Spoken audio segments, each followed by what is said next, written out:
And you know, you're a very polite guy. You know, you are truly from Missouri. Really, I mean that. I don't know you well, but I've known you for many years, a little bit, and you're always such a polite person. Fuck you, Bill.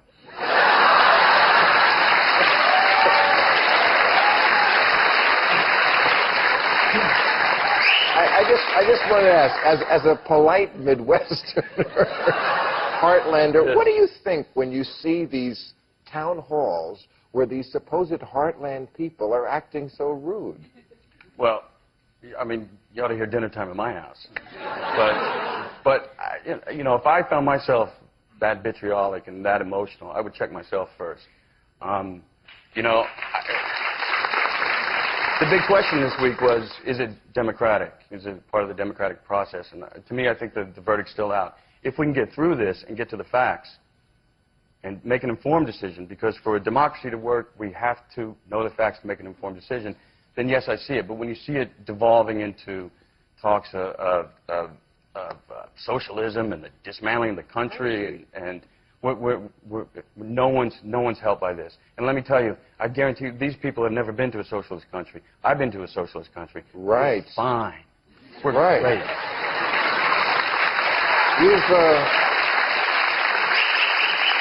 You've been to the country of Africa. Thank you very much, Brad. I really appreciate it. It's a great show, man. Thank you. Next time, the panel. Okay. That's it, everybody. What I'm saying is, I saw you on the Today Show, and you uttered the phrase, no religion. Right.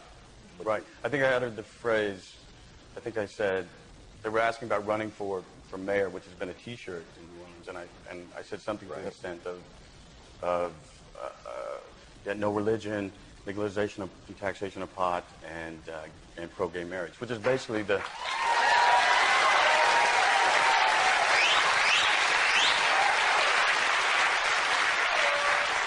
It's basically the Bill Maher going straight to hell campaign. That's my platform I just got on your bandwagon. What I run on.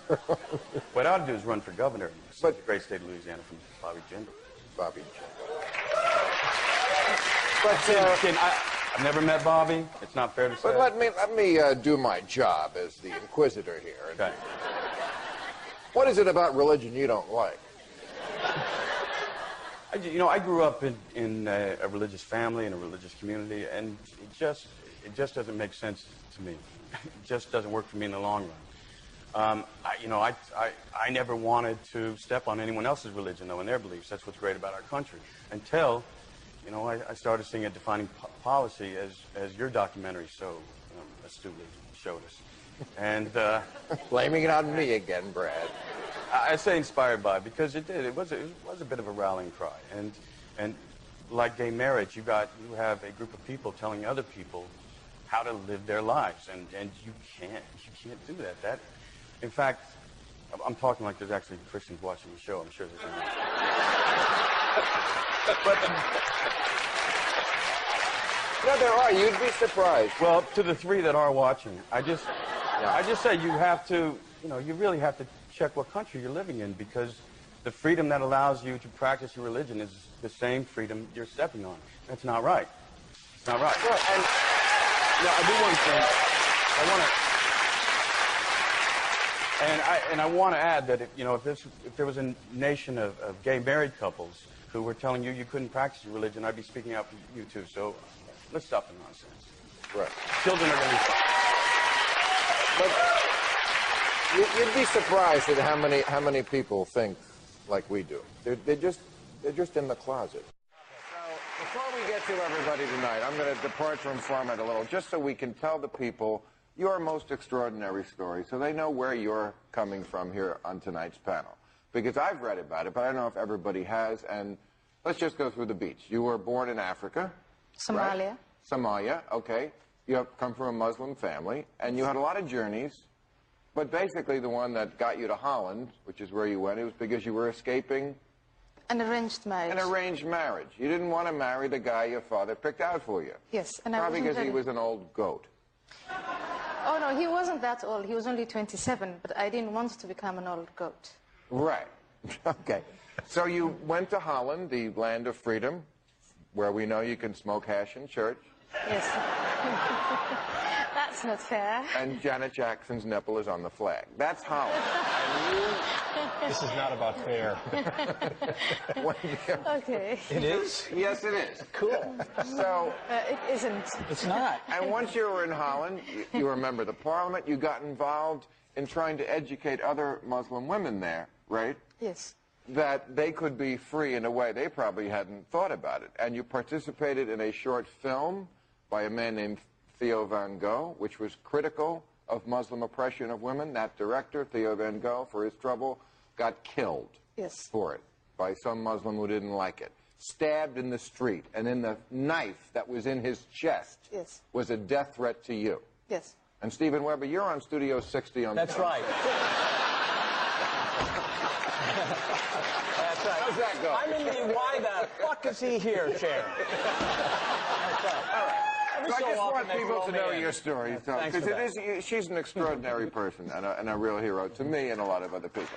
Okay, but you said, is Islam a religion of peace? You are one of the brave people who says it's not really a religion of peace. It's not a religion of peace, and immediately after 9/11, they should have said it's not a religion of peace. We're up against Islam. 17 or 16 men out of 19 of the attackers came from Saudi Arabia, and we have to face Saudi Arabia. But instead, we went to Afghanistan. And we could broaden it out from Saudi Arabia. Yes. But I mean, don't those people represent a more extremist view of Islam? You know, I mean, aren't religions at first? Aren't they supposed to appeal to people's moderate tastes, moderate instincts, Well, they're in order supposed to to, but win they them don't. over? No, And then, they're not all and then aren't alike. they then co-opted But that's by extremists, by No, radical extremists? It was extremist to begin with. Yes. Muhammad was a warrior. Yes. The big lie is that all religions are basically alike. They all preach the same thing. Well, of course, the Bible is full of a lot of violence. I mean, God in the Old Testament is a psychopath. He just kills, kills for no reason, good reason, bad reasons. He's jealous. He just wants to kill. He is. He's the rifleman. But he doesn't seem to aim it so much at outsiders. You know, he wipes out the Jews except for Noah because they were bad to him or whatever. But he doesn't keep saying, in the Quran, it seems to me, I don't read Arabic, but it seems to me... You should learn? Do you? No. But your family's from Lebanon. You must know a little. A little. Okay. It seems to me that in the Quran, God keeps saying, if you're not one of us, you're an infidel, and burning would be too good for you. So there are no moderate Muslims? No. no. But you should make what we should do is we should make a clear distinction between Islam as a set of beliefs, as we have done in the past in the West. Christianity was seen to be a set of beliefs. Communism was seen to be a set of beliefs. But then Muslims are adherents, and we can appeal to them. We can appeal to their common sense, and we can tell them, listen, as a Muslim, these are some of the fundamentals of your religion that are compatible with democracy and with liberalism, and we have no issue with that. But here are a number of principles within your religion that we simply cannot turn. I mean, if you declare war on us, bin Laden is doing that. He's using the Quran and the guidance of the Prophet Muhammad to declare war. He's gathering a constituency. He's growing big.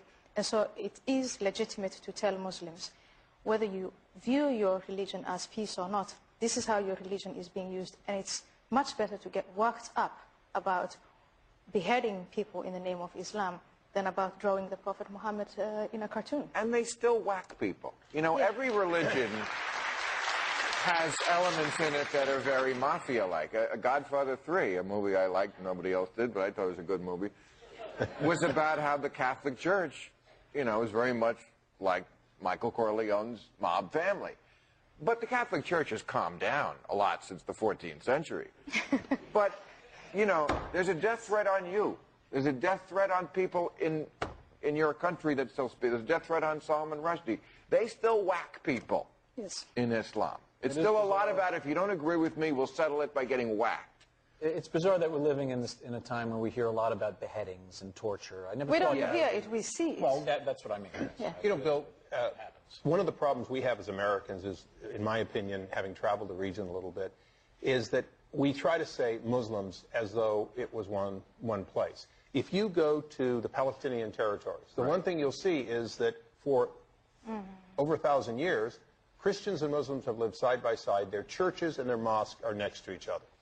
So we can talk about radical Islam, but you see no evidence of it there. You go to Ethiopia, where you have some of the oldest Christians in the world, and Muslims. They have a lot of problems in Ethiopia. We'll go endless on the problems in Ethiopia. I mean, except that they look down on Somalia for their problems. But there's no question that religious tolerance of the two living side by side has not been about extremism, convert or you'll die. I just simply don't agree with that. Well, unfortunately, 1,000-year-old churches don't lie. Let me tell you something. It was always fine as long as Christians and Jews would accept an inferior position as dhimmis and as a minority, and they would pay their extra taxes and so on. They could have their synagogues, they could have their churches. That was all fine. But now that Israel Jews have come as an independent state and they control their own strip of land, then that's no longer acceptable. And I think if we talk in terms of history, I think it would be fair to just tell things as they are. Yes, there was no Holocaust in the Middle East as there was in Germany, but there was the suppression of the dhimmis, Christian and Jewish minorities in the Middle East. Let's tell the story as it is. Yeah. That's it, baby. Keep it real. Tell it like it is. And far be it for me to paint any group of people with a broad brush, but I would say that people from the Middle East are a little more passionate than, say, the Swiss. Of your speech, and you can call me out on being a liberal snowflake or whatever about my feelings, but then in the middle of your speech, I think this was hate speech. You made fun of transgenders. Well, I made fun of one person who grabbed me by the back of the neck and threatened me with violence, to be fair. I mean, yes, but also Caitlyn Jenner, and you seem to be making, I don't want, you were clearly making jokes at the expense of transgender people. So my question is, where do you draw the line between being a mensch and clearly offending people? Like, where do you draw the line? Okay, so for me,